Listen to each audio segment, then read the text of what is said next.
I can hardly believe I'm here. I made it past the Camaro raffle. I survived the offer for reconstructive cosmetic surgery. And I've had my smart drugs for this evening, so glad to be here. Well, until a few minutes ago, I thought that this was a 45-minute gig, so you get to see grace under pressure this evening. Actually, I'm kidding. It doesn't matter how long it goes. We could never get to the bottom of this stuff. Nor would we wish to, I think.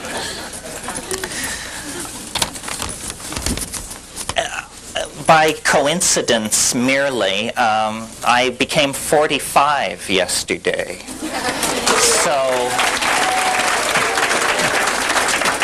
it's sort of a good moment to do some summing up.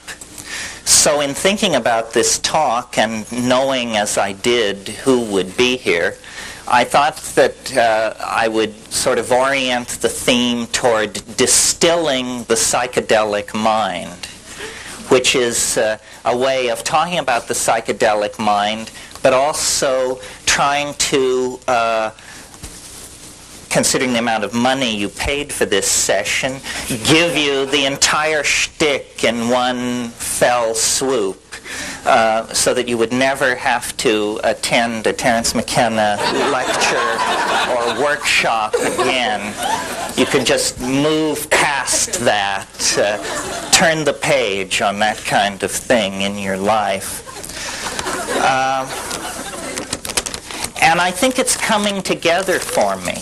I don't know whether it's writing these books was a very nice introduction here tonight, and the whammy in it was, after 25 years of being ignored by straight publishers, or publishers of any sort for that matter, it appears that I'm on the brink of entering the marketplace, if not the mainstream. So with your help and word-of-mouth advertising, maybe I can continue to meet my mortgage obligations. Okay, let's cut to the chase. Enough of the obligatory clowning around.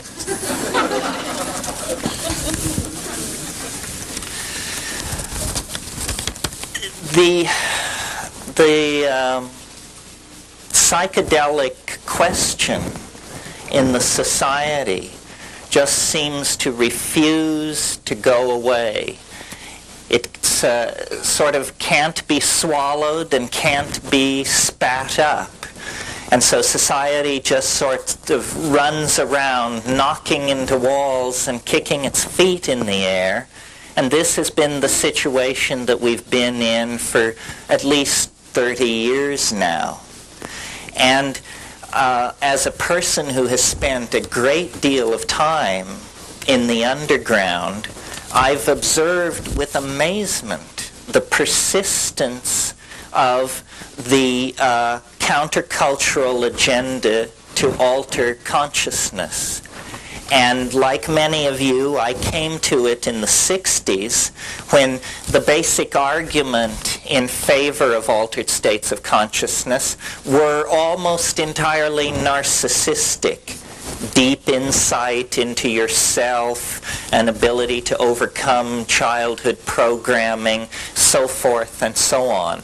And I certainly think because of the kind of society we are, because of the kind of people society has made us, that this was a valid place to begin.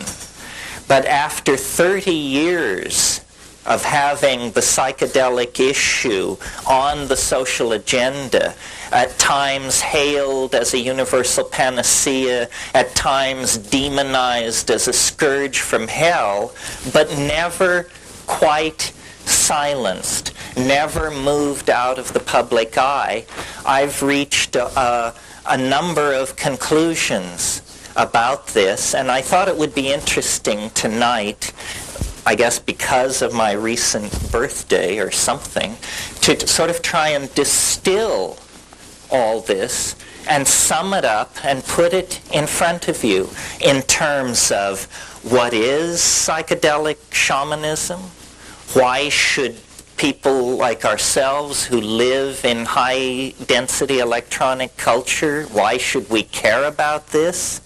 What does it say about our future? What does it say about us as a group? And what techniques are there that we each, on our own, can bring to bear on this question? So with your help, hold me to the straight and narrow, I'd like to make my way through this agenda this evening and talk about these various aspects of what, to my mind, is the most astonishing facet of reality. I mean, maybe sex is pressing hard in the second position, but these two things run neck and neck as aspects of the mystery of what it is to be human. And believe me, human psychedelic experiences and human sexual experiences are orders of magnitude removed from anything going on in the animal realm.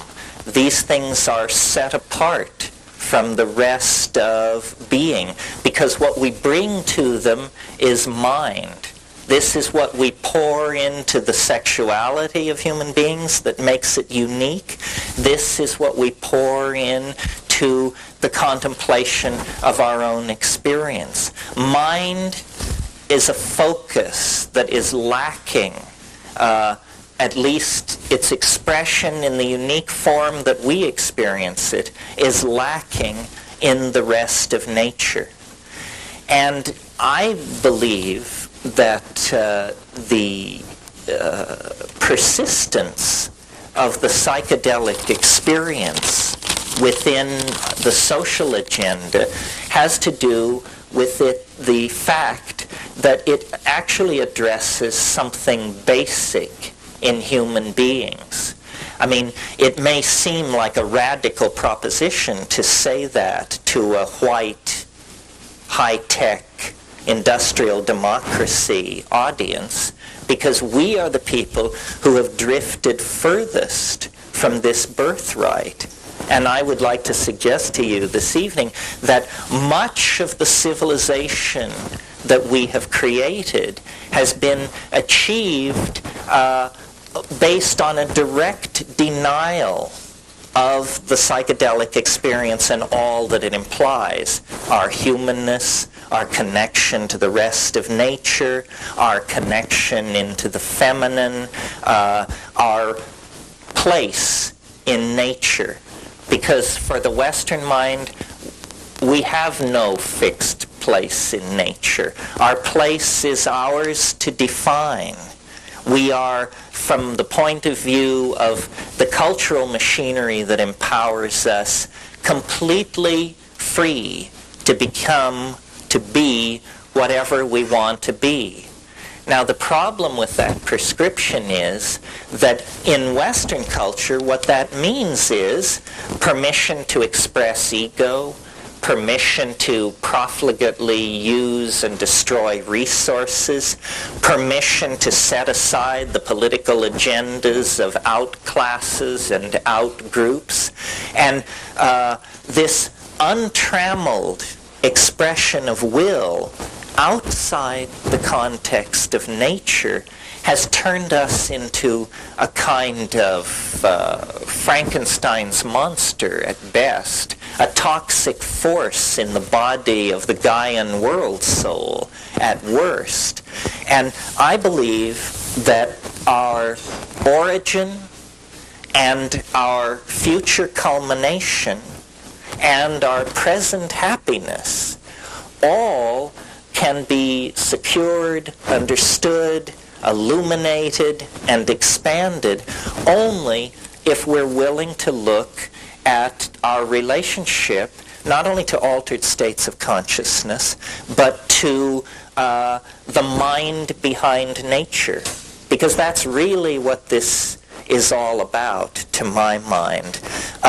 What these psychedelics are empowering or conveying or revealing, depending on, how you come at it, what they are showing us is that we are not alone upon this planet. We are not alone in the universe of mind.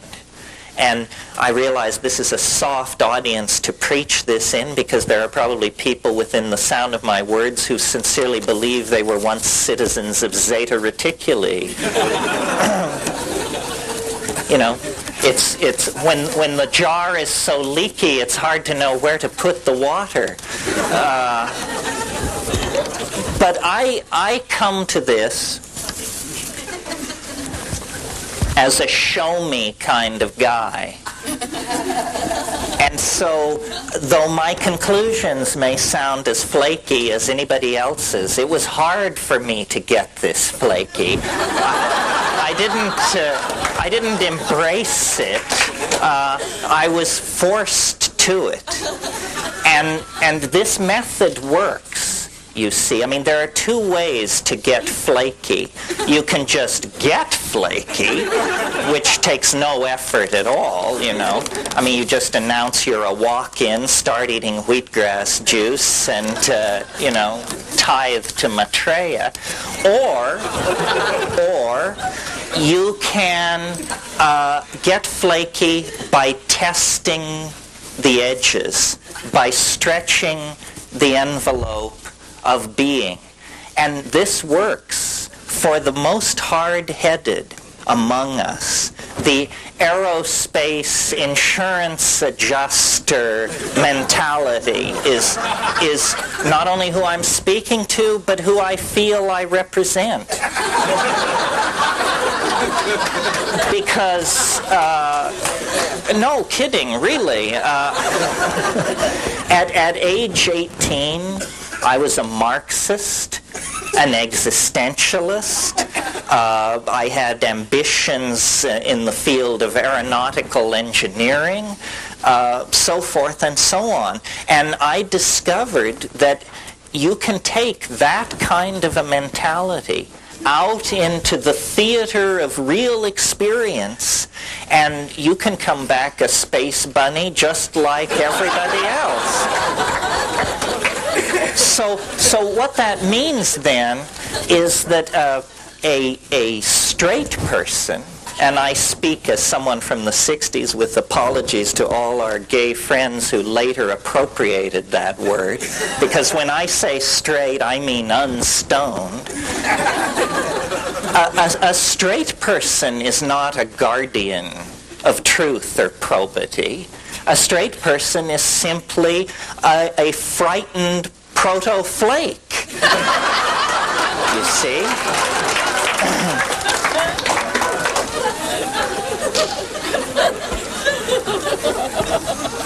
I always think, and most of you have heard me say this, but when we get off on this subject, I always think about the wonderful thing Tim Leary said years ago. He said it so many years ago that when I told him how much I admired him for saying it, he didn't remember that he'd said it. But the man once said, wait till I give the line, LSD is a drug which occasionally causes psychotic behavior in people who have not taken it. You see? And I certainly saw this. I saw my parents become violently psychotic from not taking LSD. And so my point is, and I make it in a forum like this, because here we have so much permission for belief. You want to believe in, channeling from beyond the grave? Fine, no problem. You want to believe in the healing power of nematodes, hematite, you name it. We've got it all. Really, I think that the spirit of childlike, untrammeled curiosity is what we're striving for. Not the anal retentive, rational person, not the I'll go for anything channeling flake, but an attitude of we don't have to look far for miracles because they're all around us. Everything is astonishing. The universe on its surface is alive with mystery. Well, how do we make our way toward that? When we live in a culture, practice a language, embody a philosophy, scientific rationalism, which is entirely designed to suck wonder out of reality, to turn everything into shades of gray, to subvert all hope that lies outside the realm of career accomplishment and material possession. Well, the way that we can overcome this is through a personal acting out of what I have been calling now for several years the archaic revival. And I want to talk about that a little bit this evening because I think however much we may kid around about the New Age, it is an important aspect of what is going on. Its triviality is rooted in the side of it which is ungrounded, ephemeral, and self-promoting. But it springs from a fairly profound and deep sense that things are not all right in this society.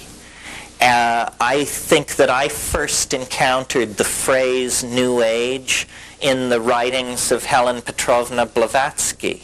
She wrote in the 20s. I read her in the 50s. The New Age has been with us for a long time, so long that there's nothing new about it. And in fact, the reason I call it the archaic revival is because I think we can understand this movement if instead of accentuating what about it that is new, novel, and never before seen, instead we emphasize that this is a profoundly conservative impulse. A conservative impulse that would set the hair of George Bush and his skull and bones buddies standing on end. Because when we talk about conservative, we're not talking about returning to the era of Eisenhower. We're talking about returning to the era of Isis, Astarte, the great horned goddess of the high Paleolithic. In other words, this program of material civilization, exteriorization of ideas into matter through first alchemy and magic and then science and industry, this process is coming to an end, one way or another. We are either going to plant ourselves and most of the rest of the life on this planet by blindly pursuing this cultural model until we run it right over the edge into the apocalypse, or from the genes, from the bones, from the oceans, from the forests, from the glaciers, there is going to have to come a turning point, a change, a revulsion so profound that it allows us, by the tens of millions, to change how we think about reality, to change how we live. And I have ended up an advocate for the psychedelic experience, not because I think it's easy, not because I think it's surefire, but because I think it's the only game in town, the only chance left. If we had 1,000 years, If we had 500 years, maybe propaganda, messages on boxes of cereal, photographs on cartons of milk, I don't know, something might do it. But we don't have 500 years. We must come to a screeching halt now, because we are barreling toward the brink of ruin. And the only thing that I have ever seen that turned anybody around on the dime was psychedelics. You know?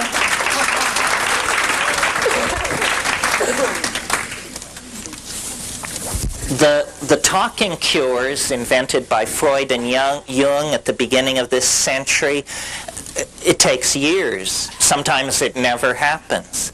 The body work that came along behind that with Wilhelm Reich and others, Feldenkrais and so forth, Ida Rolf, all of this brings it into the theater of the body. At least now we understand it's a body-mind system. It's not a disembodied voice lying on a couch speaking, you know. But it seems so obvious. What we're trying to do is perturb the mind. We want to perturb the mind so that we can then see it differently, so that it may see and be seen differently. Well, the mind rests on a foundation of chemical machinery. We're not saying the mind is chemical machinery. We're saying the mind rests on a foundation of chemical machinery. So if you want to perturb the mind, you don't go to the talking. You don't go to the deep tissue. All of this has efficacy, but it is necessary, but not sufficient by itself. For there to be a sufficiency of method, there must be an initial perturbation of the mind. And this comes about through the use of psychedelic plants. This is not something that was discovered post-LSD in Manhattan by psychiatrists or in Prague or Berlin or at Esalen. This is a truth 25,000, 50,000, 100,000 years old. This is how it's always been done.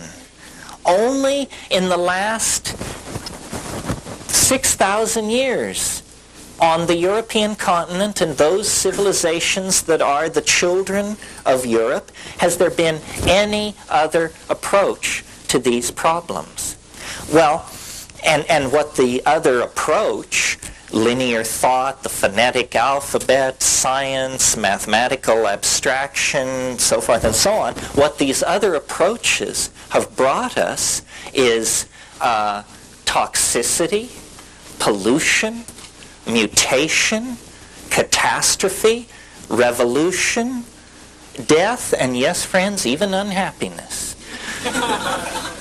It hasn't worked. Western civilization is now crowing over the fact that the only opposition it ever had, which was Marxism, a pathetic, weak sister, has now collapsed upon itself. Well, there should be no congratulation in that, because the contradictions which undid Marxism lie in wait to undo this society as well. Both societies are materialistic. Both societies define human beings and treat them as things. And the fact of the matter is, Western civilization at this moment is a loaded gun pointed at the head of this planet. And we, for all our pretensions to a sensitivity to the presence of vitamin C or zinc in our diet or all the rest of this malarkey, we are the major prevaricators of this situation. So a certain obligation rests upon us. And I think we're meeting this obligation. I wouldn't say we're doing a great job or a terrible job. I think we're functioning at approximately a B+ level. You see, I mean, human life is so ephemeral. I mean, a person a person who lives 70 or 80 years is really as ephemeral as a mayfly or something. I mean, it's not long enough to get the full picture. For instance, many of you, by virtue of not having spent a great deal of time thinking about it, probably don't realize that this psychedelic plant shamanism option, this is not something that Western civilization has grappled with for centuries and come to terms with and found the proper pigeonhole for and put aside. Not at all, my friends. The fact of the matter is, all of this information about psychedelics has arrived in Western society in the last 100 years. And we have to say 100 years because we want to include things like mescaline. 1895-98, it began to be studied in Germany, and things like ibogaine, which was known toward the end of the last century, but which has had virtually zilch impact on American psychedelic populations. So we have to say the psychedelic option has only been an object of the Western mind's curiosity for approximately 100 years. But really, 90% of that occurred in the last 50 years. As many of you know, I am a great fan and spokesman for psilocybin, for the mushrooms. The mushrooms that I am so stoked on were discovered in 1953 by Gordon and Valentina Wasson in Huautla, discovered in 53, made absolutely Schedule I illegal in 1966. 13 years was the window in which Western civilization had to study this compound and figure out what it was for. And they were just beginning to focus upon it when it was made illegal.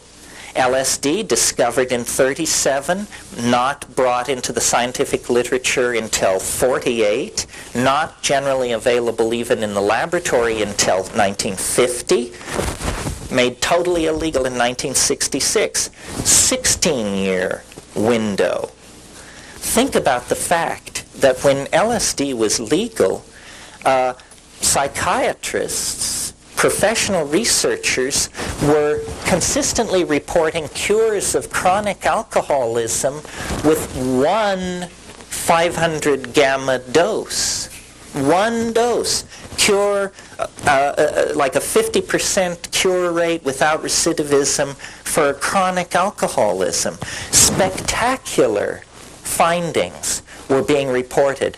When LSD swept through the scientific community, for pharmacologists, psychotherapists, psychiatrists, it had the same kind of excitement and feeling of breakthrough that the splitting of the atom had for the physicists, for the physics community in the late 30s.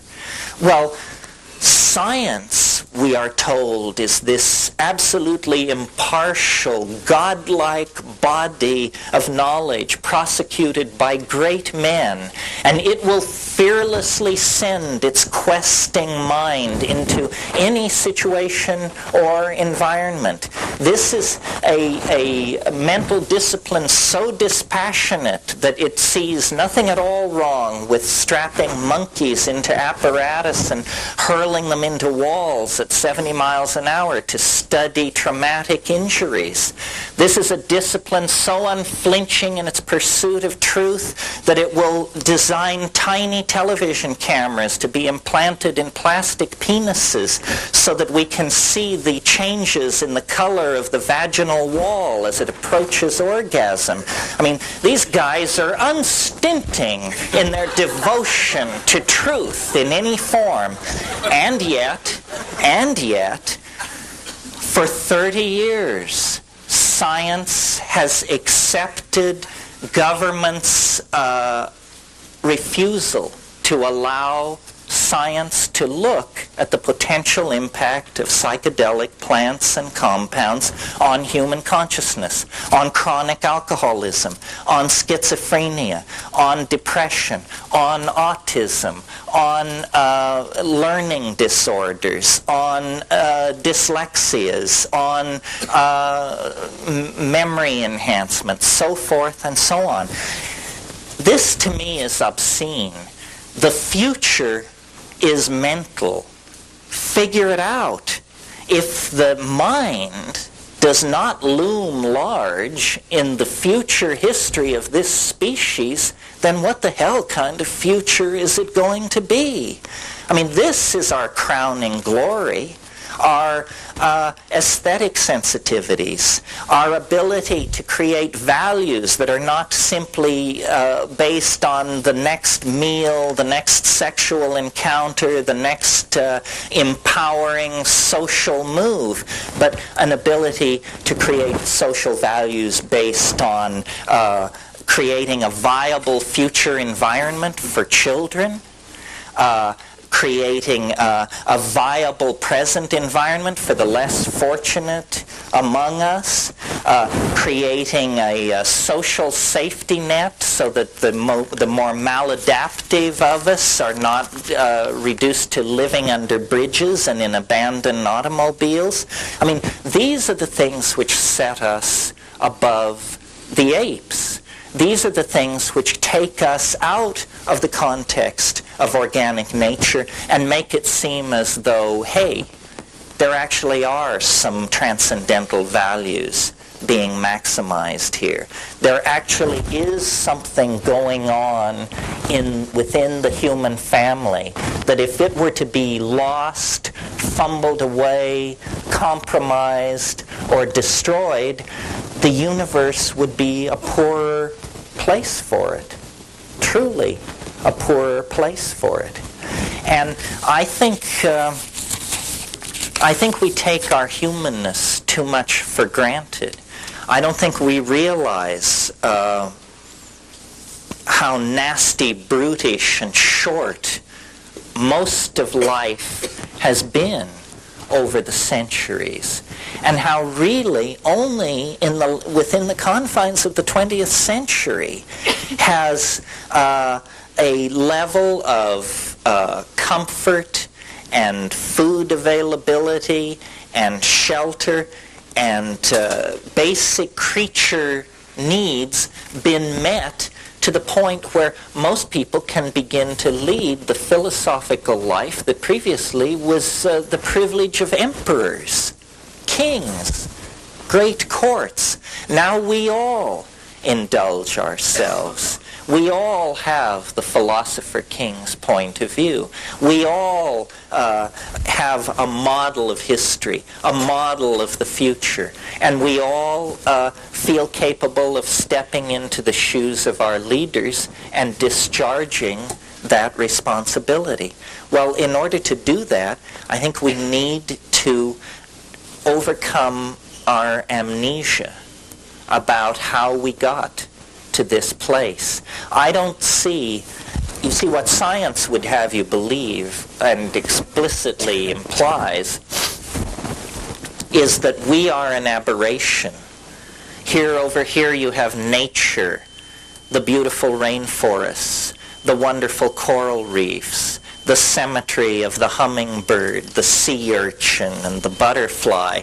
And here you have us, grimy, tawdry, polluting, ugly, driven, in disequilibrium, in denial. I don't believe that. I believe that this kind of thinking that breaks humanity away from the rest of nature is the first of the great disempowering myths by which the Western mind has enslaved itself. And we are not outside of nature. We are not a runaway toxic process. We are not a mutation. We are, in fact, that part of nature which has been deputized for a purpose, We are the energy gathering aspect of the Gaian mind. We are the language forming capacity of nature herself. You may know the concept of a catalyst in chemistry. A catalyst is something which, when you stir it into a chemical reaction, the reaction proceeds more quickly, but the catalyst itself is not destroyed. And this is what I think we are. We are a strategy on the part of the Gaian mind to produce an effect that would otherwise take much, much longer to produce. The main effect of the presence of human life on this planet has been to vastly accelerate the speed at which nature is able to creatively express herself.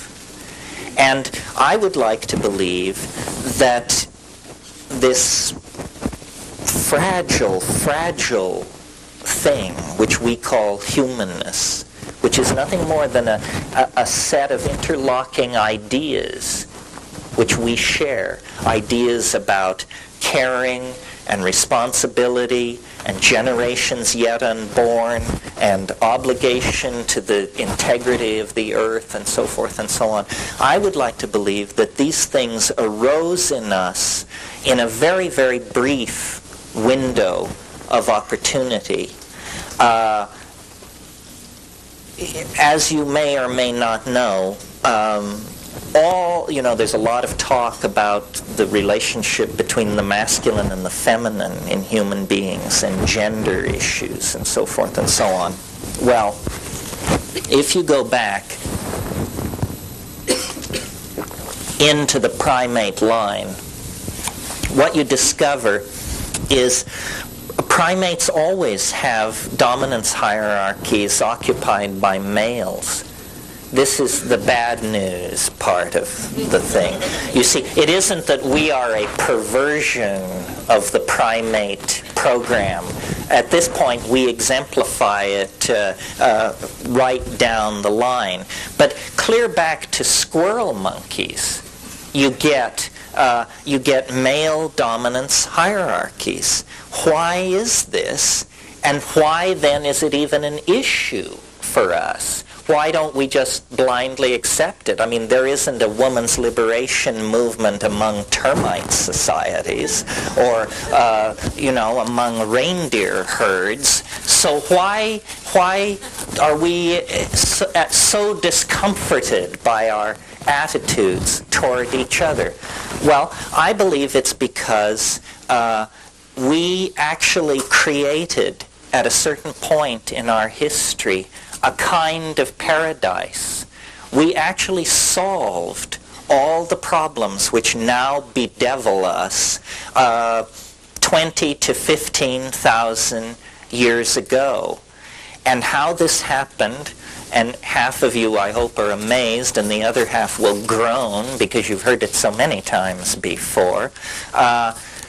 What happened is an evolutionary synergy that occurred on the plains of Africa sometime over the last 100,000 years.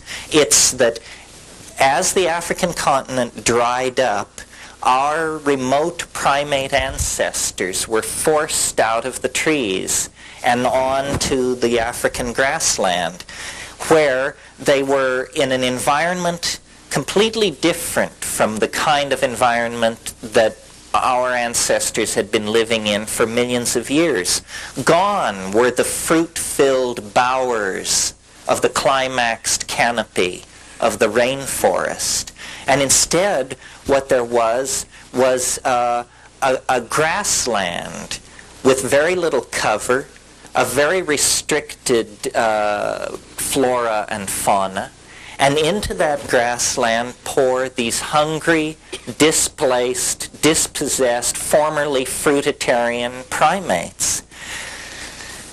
When a species gets under that kind of pressure, it must make a choice between extinction or dietary expansion. Many, many species will choose extinction. This is an interesting thing about animal species. Most animal species eat one or two foods that they are very tightly focused in on. The reason for this, if you're not an evolutionary biologist, is it's a strategy for avoiding mutation. You see, all plants have a tendency to protect themselves from predation by producing toxins, mutagens, poisons is what we're talking about here. So an animal species will evolve a preference for just one or two food sources, and then it can hold its exposure to mutagenic agents to a minimum. Now, our species, when we moved into that African grassland situation, were plastic enough, malleable enough, that we decided, no, by God, we're not going to go to extinction because of the absence of papayas in this situation. We're going to test other foods. And we began testing other foods in that environment, and that immediately swelled the number of mutant strains in the human population.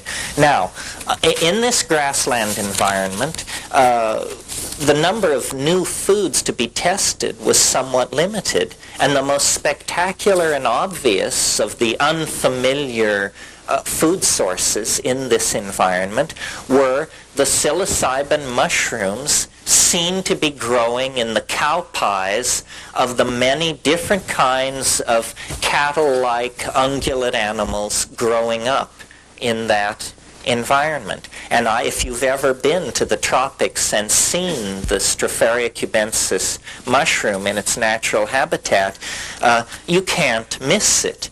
It's the most spectacular thing going on. I mean, you walk out into a Colombian pasture after a few days of mist and rain, and these mushrooms, the size of dinner plates, will be scattered across the environment. Now, when I was in Kenya in the late 60s, I observed baboon troops and their food gathering behavior, and what they were into was running around frantically looking for cow flops and then flipping them over, looking for beetle grubs or carrion beetles. You see, they understood that the cow flop, great phrase, huh? The fecal deposit of the ungulate animal was a vector for protein, insect protein. This was a likely place to find carrion beetles, worms, and what have you, and of course the mushroom. Well, when you observe how primates react when they're testing a food, they're very careful and they're very conscientious. A baboon will take a suspect potential food source, take a leaf, put it in their mouth. Just hold it there. No chewing, no nothing. Put it in their mouth. Wait 30 seconds. Chew. Wait. And then either spit it out or swallow. And if swallow, then begin to eat. Well, I believe that this encounter with the psilocybin mushroom, and in the course of this workshop, maybe in the question and answer period, we'll get to this, but psilocybin has unique properties which set us up for a sudden, enormous evolutionary kick in the pants. And we can talk among ourselves about whether this was just blind coincidence, good old chance, and aren't we fortunate for it, or whether benign extraterrestrials operating from their base on Zeta Reticuli were, we can save that for you. We don't have to get rid of it. Whether it was those shifty Zeta Reticulites or blind chance, whatever the force was, the exposure to psilocybin has three reinforcing consequences that are of tremendous importance for understanding human evolution. And they are as follows. Psilocybin in very low doses so low that if you had taken this amount, you would not feel it, or you would be just slightly antsy. In other words, very low doses of psilocybin actually increase visual acuity. Means you improves your vision with this stuff. Well, again, you don't have to be a rocket scientist or an evolutionary biologist to figure out that if there's a plant in the environment and you're a hunting animal and this plant improves vision, you're going to be a better hunting animal if you include this plant in your diet. And this is precisely what happened. Early human or proto-hominid hunters accepted psilocybin into their diet. It made them better hunters. Being a better hunter means being more successful at obtaining food. Being more successful at obtaining food means more of your children reach reproductive age themselves, and so you outbreed the non-psilocybin using portion of the population. Simple enough, right? On the next level, remember I said this was a three-step process where each step reinforces the other. At slightly higher doses of psilocybin, you get what's called CNS arousal, central nervous system arousal.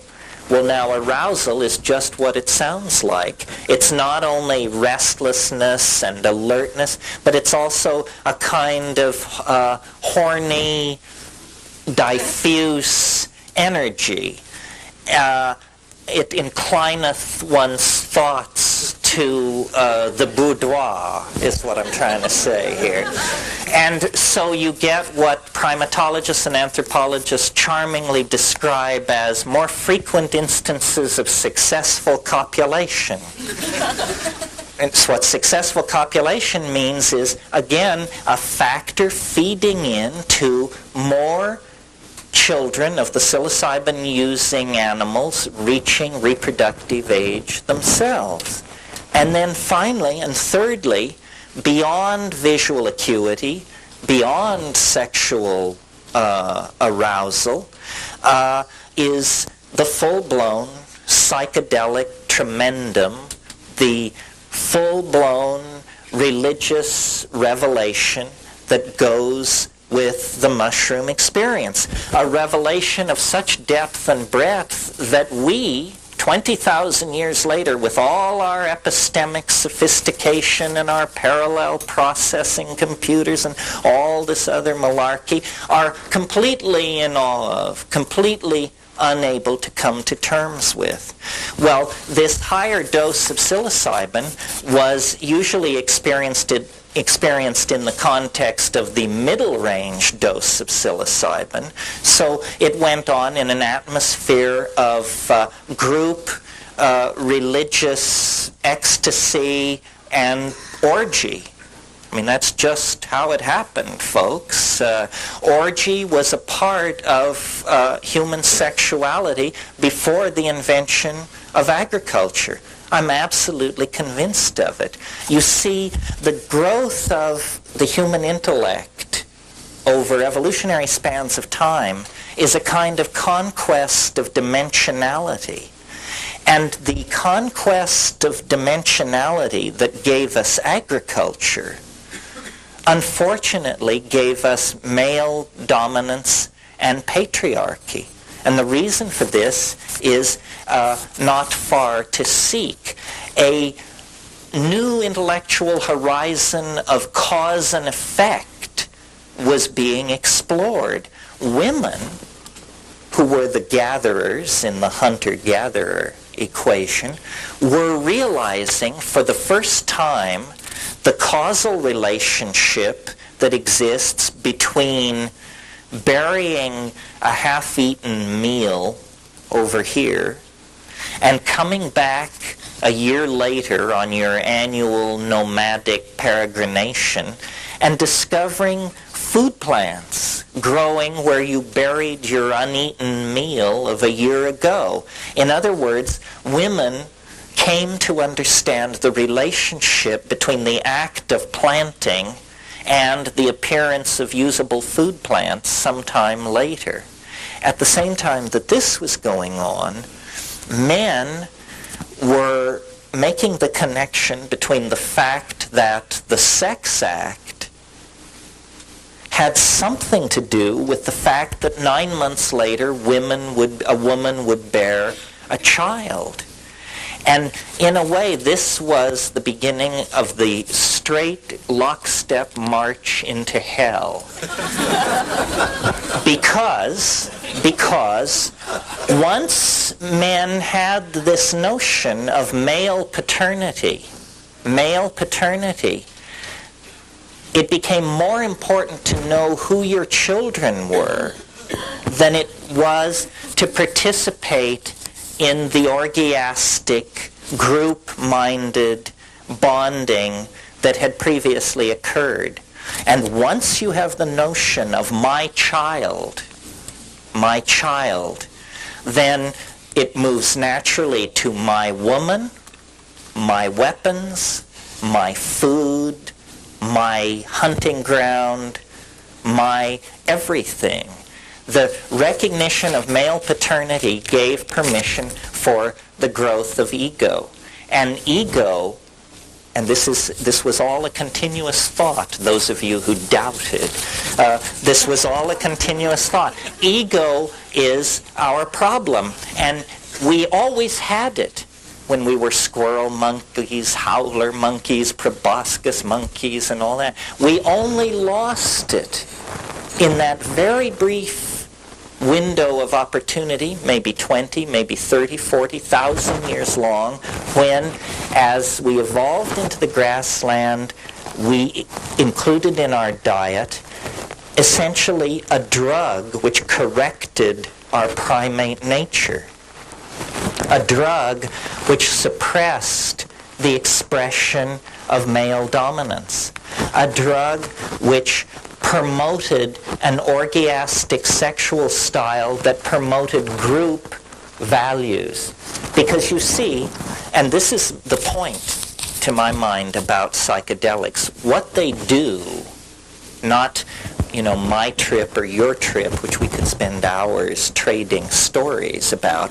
But when you try and talk about what is the effect of the psychedelic experience, not one or two of them, but 100,000 of them, what generalizations can we make? The generalization that I have found most powerful is the psychedelic experience dissolves boundaries. That's what it does. And boundaries are what chain, diminish, define, and degrade us. And we are always creating them, and we are always struggling with dissolving them. And the ultimate boundary is this belief in the sanctity of the ego versus everything else in the cosmos. And I believe that that the ego arose in a context of language, culture, religion, and so forth, simply because we evolved in the African grassland, and the climate itself underwent changes that eventually placed the mushroom out of reach. And this is why the fall into history. This is what that Genesis story about that I call history's first drug bust. This is what it's about. I mean, isn't it a little peculiar that the Ur myth of our culture opens with a drug bust? It's the story of a woman, right? Those bad women.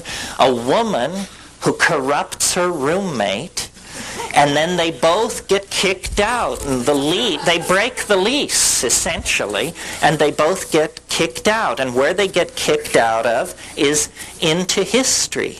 And I believe that the Genesis story, definitely told and created at a time when patriarchy was on a roll, is a memory of this break with this orgiastic, goddess-centered, nomadic, cattle-oriented, mushroom-using form of human pastoralism. Now, notice in this scenario that there are no villains per se. The planet began to get dry, and that's what broke up this arboreal, papaya-oriented paradise in the treetops, where everybody was male-dominated and mindless as a tomato, but having a good time. The drying of the African continent broke that party up, created a mixed ecology of forest and grassland, into which the primates then evolved this fascinating relationship with the cattle, you see. And much of what I say here is orthodox evolutionary theory. It's just the part about psilocybin that nobody else will touch with a 10-foot pole. But moving out into the grassland, testing foods, accepting psilocybin into the diet, and then creating, based on the interruption of the natural tendency toward male dominance, it was fixed 50,000 years ago. A pharmacological intervention on the entire species created then a situation of partnership. The women were the gatherers, the men were the hunters. This had to do with promotion of different body types that was already well established in these primates. I mean, you get this throughout the primates. The large male, barrel-chested, the more diminutive female, and the females largely more social than the male. The males hunt. And in the proto-hominid situation, this was certainly true. And hunting, as you know, if you've ever done it, places a great premium on stoic waiting. That's the hunter's job, is to sit down and keep your mouth shut and watch silently until it's time to make your move, and then move ruthlessly, without question, with attention. Women had a completely different set of pressures and constraints on them. As gatherers, it was very important for women to be able to communicate extraordinarily subtle aspects of the material world to each other, so that a woman needs to be able to say, when she comes into camp with an apron full of nuts, I got these near the waterfall, by the bush with the small yellow leaves, with the waxy flowers and the red berries that has the dry grass underneath it. In other words, for a gatherer, there is tremendous premium put on being able to describe your environment. You must be able to communicate, because a woman who makes a food find can only bring back to camp as much food as she can carry. But if she can communicate to her sisters what is going on, then no problem. So language, I believe, largely evolved as a prerogative of women. And this stoicism and ability to tolerate uncomfortable conditions was evolved by men.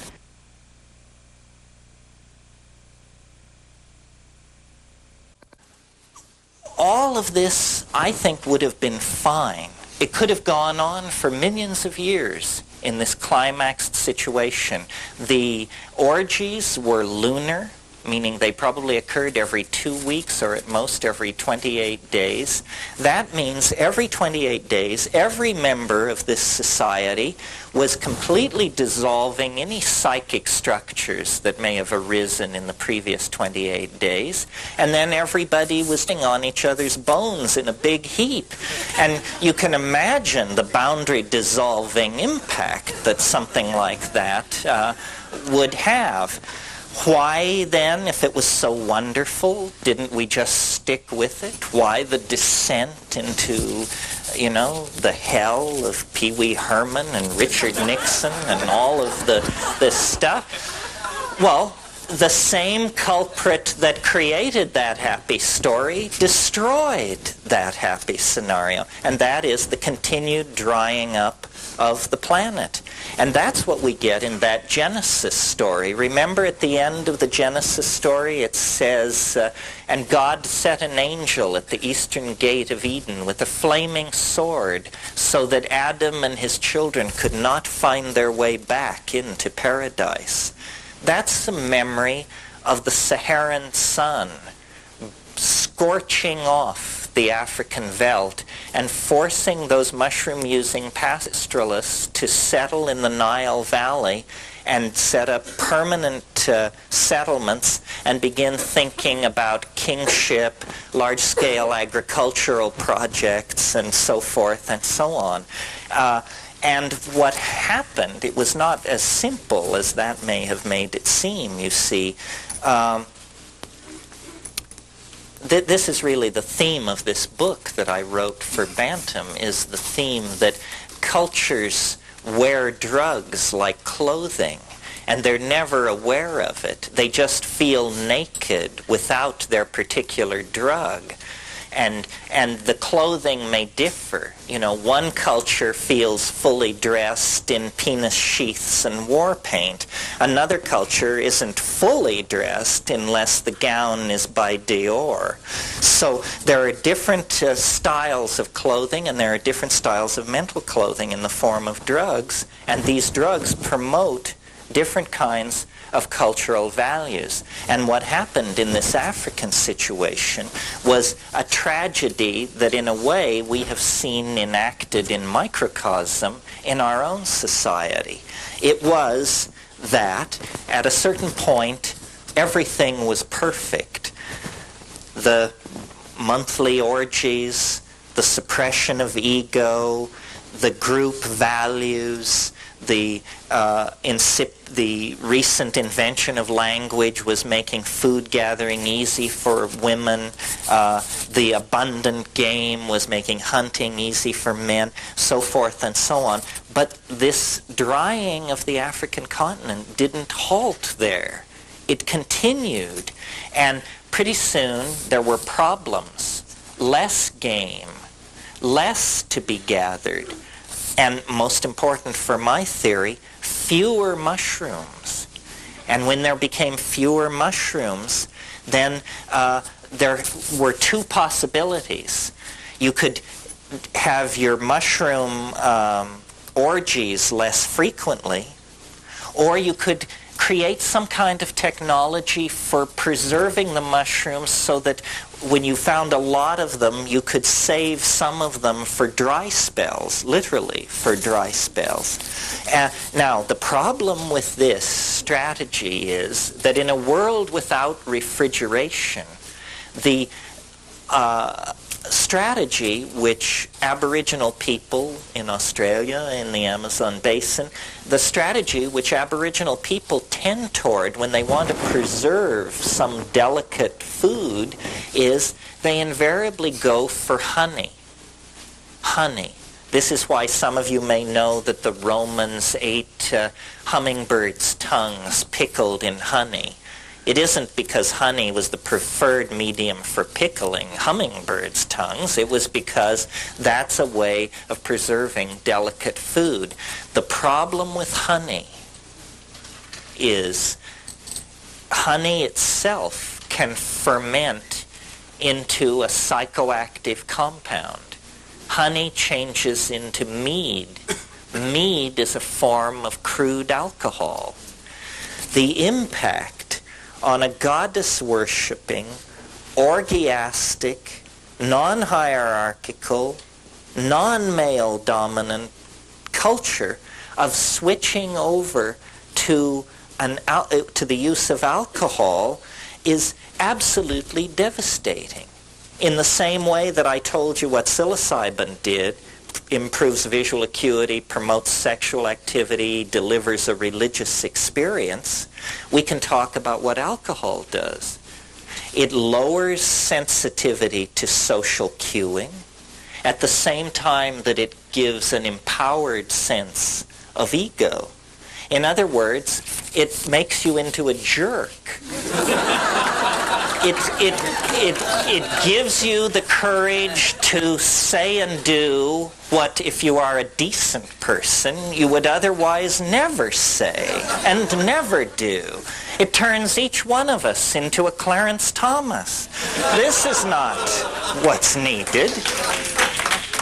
Boo, yes, no, who knows? Who is Clarence Thomas anyway? And time again in human history, these kinds of synergies have been enacted.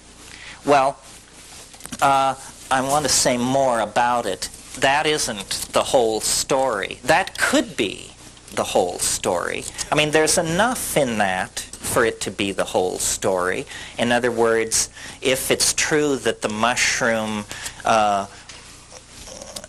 suppresses male dominance, if it in fact promotes communal values and so forth, then what a wonderful thing it must be, and we can leave it there. But that's only a small part of the story. The real story is what is so wonderful about it. Since it's a mental experience, what is so wonderful about it that it could halt the human tendency to devolve into these counterproductive forms and lifestyles? Well, what is so great about it is that it is nothing less than half of the intellectual universe. It is what I call the connection to the Gaian mind. In other words, to this point, what I've said could be imputed to be just talk about a superb psychedelic drug. And so they're saying, oh, well, so this guy advocates the use of a superb psychedelic drug. It seems reasonable or unreasonable, depending on where you went to church. But it's not that paradigm challenging. But what is paradigm challenging is the content of the experience. The content of the experience is completely mind-boggling, completely befuddling. I don't know what we're going to do with the content of the experience, because fully gotten out and fully discussed and fully realized, it's not going to leave one brick upon another in the cheerfully naive edifice that our half-baked civilization has erected as universal truth. We're not going to, science is not going to be able to survive the encounter with the psychedelic experience, because it is not an encounter with the Freudian, the repressed memories of your miserable and battered childhood or whatever it is you went through, and it isn't even an encounter with the miserable memories of the battered childhood of the human species that we all went through, a la Carl Jung. That is all there. But that's in the hallway where you hang your hat and the antechamber where they take your coat. The main event, folks, doesn't even have anything to do with the psychology of human beings. The main event is another dimension. A dimension so bizarre, so titanically peculiar, so strange, so unanticipated by our language, our history, our literature, that it is literally like the discovery of another world. And there's life in that world. Now, a funny thing about discovering new worlds is that you usually, when you get the new world all mapped out, you usually discover that there's somebody living there. And for them, it's not the new world at all.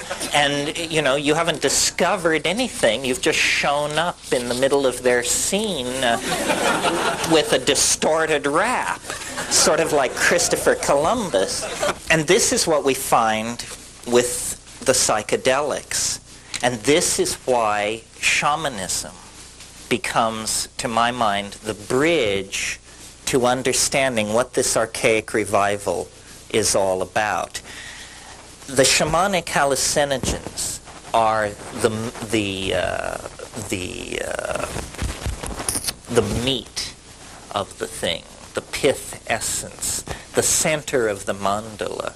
But the bridge into that is the effects that these things have, the content, the experiences that we can language and tell each other about. And what we are discovering through shamanism, through looking at it not through the condescending eyes of the white man who is just impressed by the incredibly droll quaintness of whatever these brown-skinned people have dreamed up, not that, but through a realization that we are sick and no doctor can cure us, because we're not that kind of sick. It's soul sickness. I mean, it has to be soul sickness. When you see stuff like Chernobyl, or the Kuwaiti oil fields, or the Hanford nuclear reservation in Washington, when you realize what this really means, then you realize, you know, this is a mad species. This is a terminally depraved species. And what is required is a return to a model that can heal. And this is what shamanism has always been about. And we have not recognized it because the part of the human being which shamanism addresses, which is the soul and the spirit, we have a 500-year-old tradition that denies that there are such things. So for us, it's absurd, shamanism. It is, you know, painted rattles, guys dancing around in the middle of the night, blowing perfumed water around and smoking too much tobacco. That's shamanism for us, because we cannot see with the eyes that understand. When we do, what we realize is that half of our mind has been taken away from us. That, yes, the human body protrudes into profane space as 120 to 350 pounds of meat somewhere in the universe. But that isn't the domain of humanness. The true domain of humanness is inclusive of that and much, much more, because the true domain of humanness is a domain that honors the mind as self and as landscape. I mean, you are a creature loose in a landscape of meaning, and you are that landscape of meaning. And by losing contact with this, we have become essentially pathological, very needy. This is a typical pattern in a person with an abused childhood. They become very, very needy, very thing-oriented, very security-conscious, very anxious. This is a picture of us and our psychology. And we are so deep into the historical nightmare that we can't ever remember any other way of doing business. I mean, we know we're messed up. We know we're unhappy. But what's to be done, you know? I mean, we have a million minor fixes and people peddling all of these things. I mean, you've just been through the aisles. You know what I'm talking about. But somehow salvation itself becomes an impediment to salvation. I mean, once you see 500 forms of salvation being sold at prices you can't afford, the very notion of salvation becomes obscene.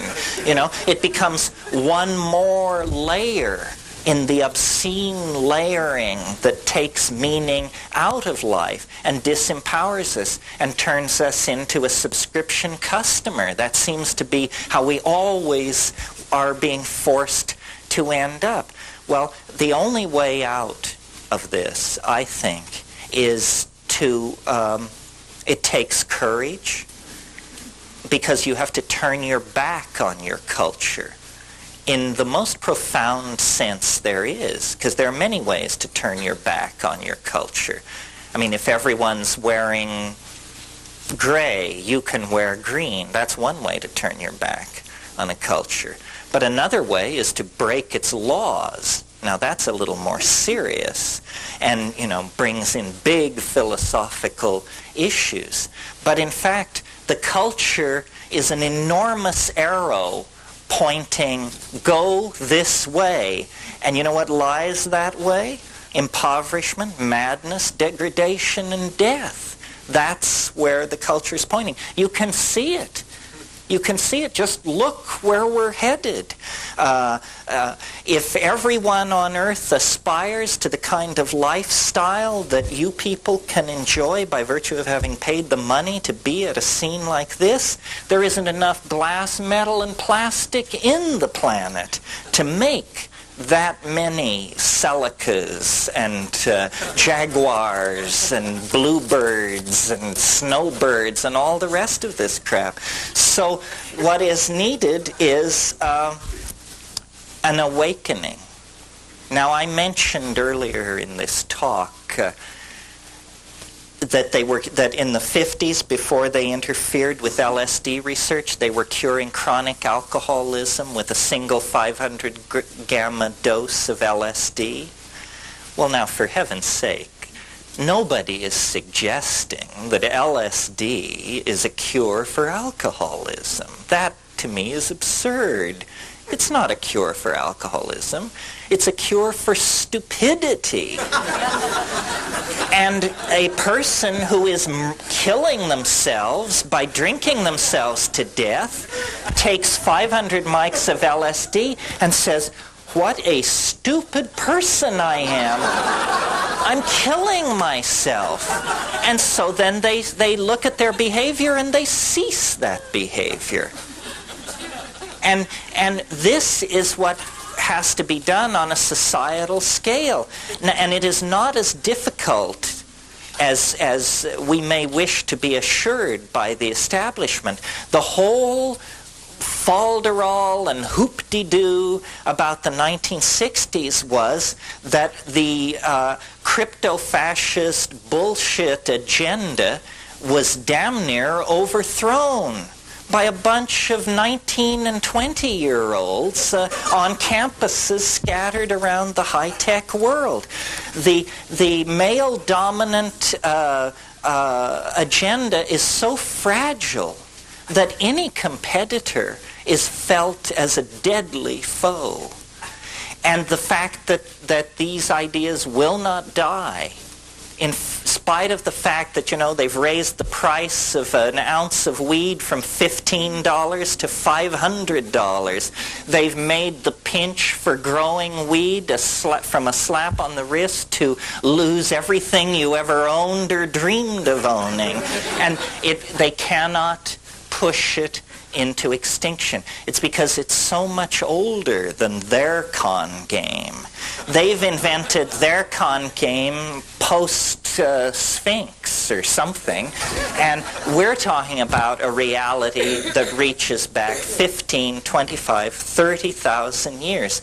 And it's a reality, so far, I've only spoken, I keep trying to get to this subject, but I won't let myself for some reason. So far, I've spoken of it as boundary dissolving, promoting group sexual activity, this and that and the other thing. But those are like generalizations.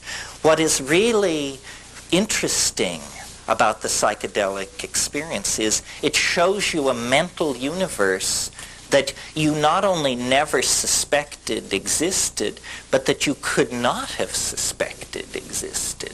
I don't think there's another way to it.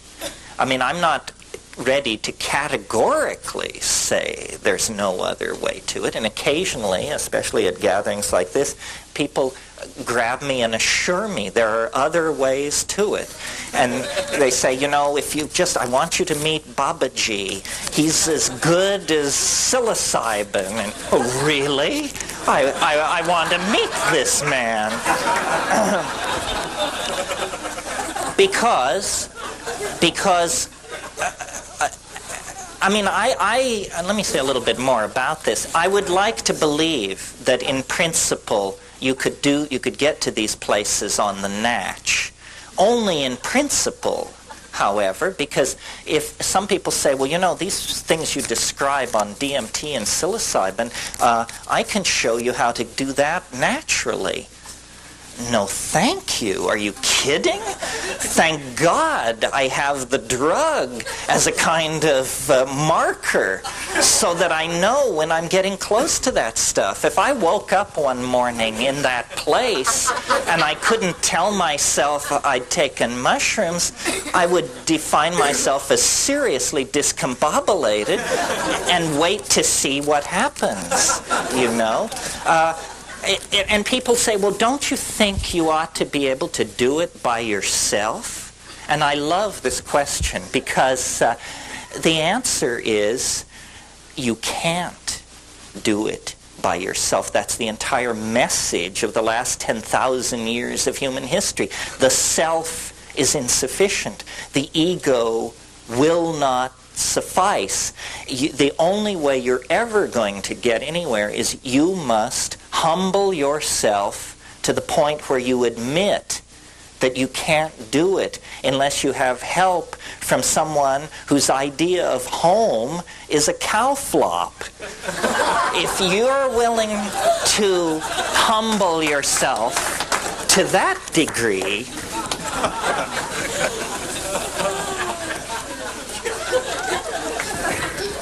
then maybe we can get somewhere.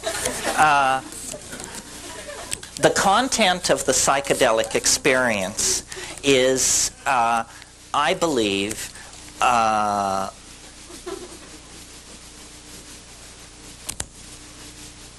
relating to that is the sum total of our humanness.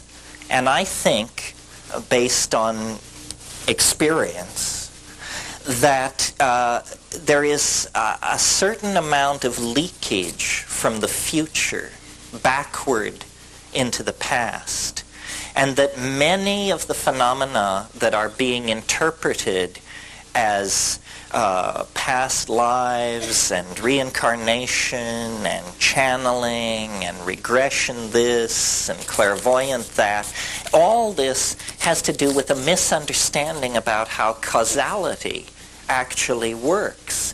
That all of the impressions upon which people are building these models, channeling and spirit guides and reincarnation and so forth, the material upon which these models are being built is real, but the models that are being built are tremendous compressions of the reality of the situation. I mean, when someone tells me that they experienced a past life regression and that they were a butcher in 13th century Florence, I always think to myself, but you were a butcher in 13th century everywhere. And you were a butcher in 14th century everywhere. I mean, once the connection is opened, the connection is not particular. The connection is general. It is all reality is who you are. All reality is where you are and where you've been and where you will be. And two things are operating in the hidden dimension of the human mind. One of them is what I call the Gaian mind. And this is being imaged in this society as the rebirth of a kind of goddess. People are realizing on different levels and at different levels of sophistication that the energy of being can be imaged as a female entelechy, an enclosing, nurturing, caring, forgiving kind of entelechy. And this is what psychedelic shamanism has always been about. It's about a connection to the Gaian mind. And this gives you, obviously, a tremendous sense of being embedded in a larger coherency than merely the coherency of your own small life. And that's very empowering. But it's not the general sense of things that this Gaian mind imparts that is really, to me, the interesting part. It's that the Gaian mind is a real mind. It has information. It can tell you things of the most specific and personally important sort. It tells you where the game has gone. It tells you who poisoned the well. It tells you who raped so-and-so. It tells you why person X is ill and unable to get well. In other words, the Gaian mind is the database that all shamans seek to connect to in the act of curing, in the act of functioning as doctors for their society. They get a connection to the Gaian mind. And again, at this point, I feel like I have to remind you, I come to this as a skeptic, as a sneerer. I mean, I have no time for this stuff unless it's real. It happens to be real. You have to take psilocybin, as far as I can tell, to encounter it, at least if you have the kind of lump and neurophysiology that I have. I mean, I've never been with the etheric crowd, you know. But this Gaian empowerment is what allowed these societies to live without technology, without modern medicine, without remote sensing devices, without any of the appurtenances of technology that we take for granted. And we have lost this connection. We can't even imagine it. If someone were to begin talking about how the earth was speaking to them and giving them messages about how to live, you instinctively can sense this is something to be very, very careful with. You give that rap to the wrong person and they'll drop a net over you and you'll find yourself stuffing envelopes for a convalescent home or something. Okay, so that's part of it, the Gaian mind.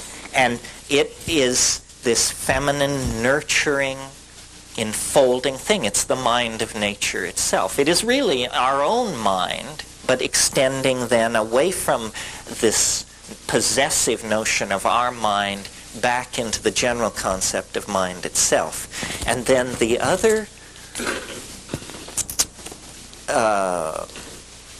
pole, or the other motif encountered in this situation is trickier to envision. I call it the transcendental object at the end of time.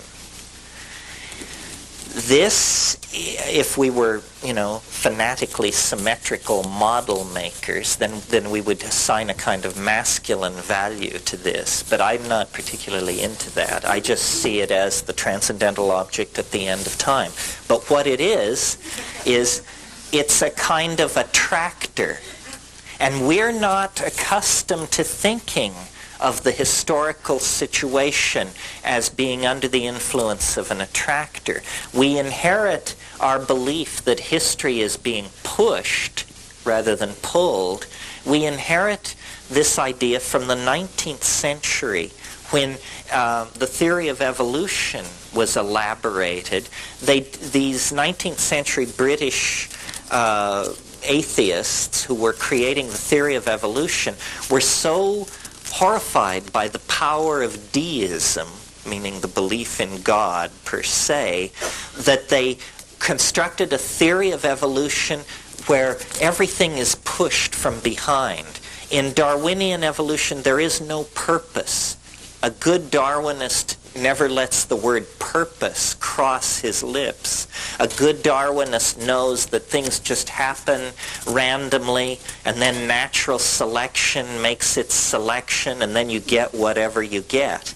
And this is understandable in the intellectual atmosphere of the 19th century, that they would want to get away from that.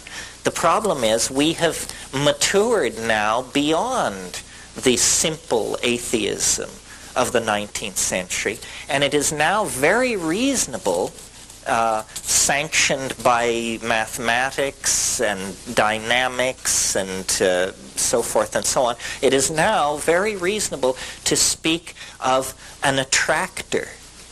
And this is, I'm also a little nervous to talk about this because part of what I do is I popularize. I tell you things which you should know yourself, or which you could know yourself if you would but go to a decent medical library and spend the time to look up all this botanical and pharmacological data. So I'm like a clearinghouse. But then there's another thing which I do, which I'm a little more nervous and touchy about, which is I tell you what I think. And it's just what I think. It has exactly that much weight behind it, which is like zip. You know? I mean, you don't have to believe this. Why should you? But based on 25 years of fiddling with this stuff and then doing a lot of reading and head scratching, I've come to the conclusion that there is a transcendental object ahead of us in time. You can call it God, you can call it Jesus, you can call it her, you can call it flying saucers from Zeta Reticuli, or the Pleiades. I want to get all factions here. Or Zenebel Ganubi, my favorite stellar origin point. But whatever you call it, it's an attractor. It lies ahead of us in the future, and all of human history is being channeled toward it, pulled toward it. And I see the entire history of the universe as the history of a journey across a landscape of energy and matter toward union with this transcendental object. And I have a theory of history, not the mathematical one. Don't bolt for the door. No, this will be a cocktail party version of the theory of history. I have a theory of history, which is the universe is a novelty producing and conserving engine of some sort. That's what we're inside, folks. A novelty making machine. Now, what do I mean by novelty? People say, you mean like little plastic bugs and puzzles inside plastic capsules? Is that what you mean by novelty? No, you idiot. Of course not. By novelty, I mean something that has never been seen before, something unique, the new connection. I always think of the symbolist poet Lautréamont, who said, I am fascinated by the kind of beauty that arises when a bicycle meets a sewing machine on an operating table. Now that's novelty, folks, because you just don't get that every day. So the universe is a novelty-producing engine. It not only produces novelty, but it then preserves it and builds upon it. So, if we now look at the story which science tells us, and it's an interesting story, by the way. If you think I say things which are highly unlikely, notice that I do not ask you to believe that the universe sprang from a point of matter smaller than a proton in a single instant. This is the position of science. This is the limit case for credibility. I mean, if you can believe that, what in the world would you balk at, for crying out loud? I mean, that is the limit case for credibility. So, science tells us that the universe sprang from nothing in a single instant and that it was very hot. Very hot. So there were no molecules such as you and I are made out of. There were no atoms such as lead and gold and water are made out of. There was only a pure plasma of electrons. That was all. And the physics of that universe were incredibly simple. There were the pure plasma physics, unhindered by any other fields of any sort. Well, the universe then cooled. And as it cooled, lo and behold, at a certain point, electrons were able to fall into stable orbits around atomic nuclei. And at that point, atomic systems formed. And a whole new kind of chemistry comes into being. Further cooling, millions of years pass. Then we get the carbon molecule cooked out of new stars. It has a 6-valent structure so that we get organic molecules. Well, then, quickly, we get long-chain polymers.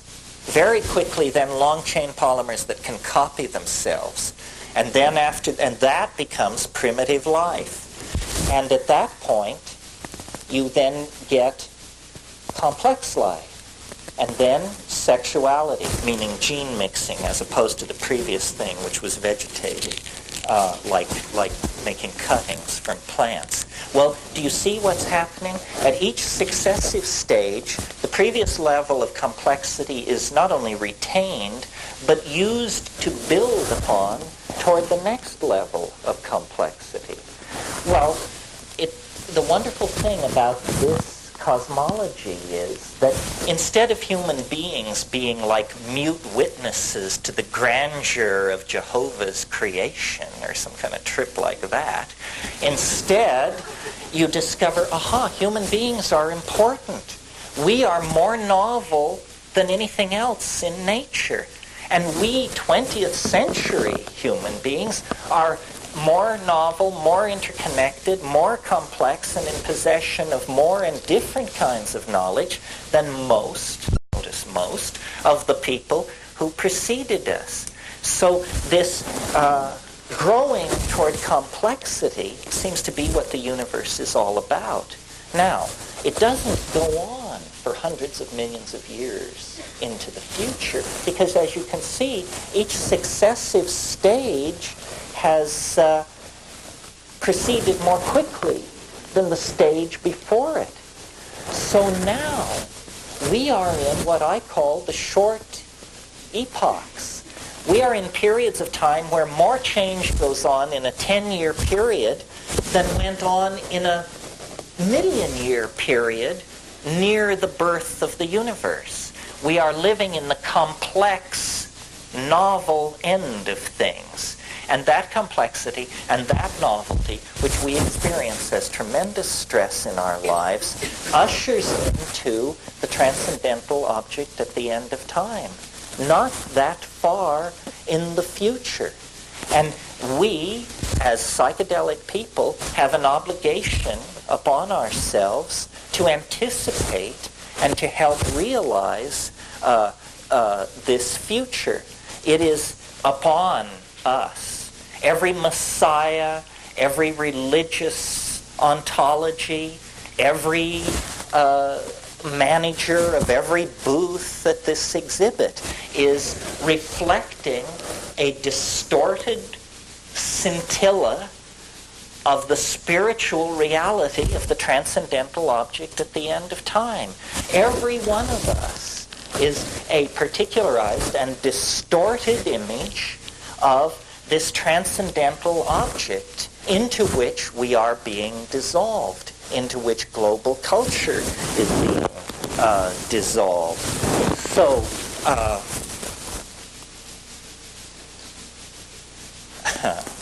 well, so what?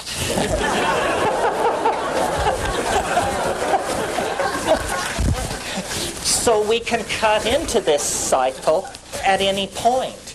We can become aware of it. We can become part of it. We can deny it.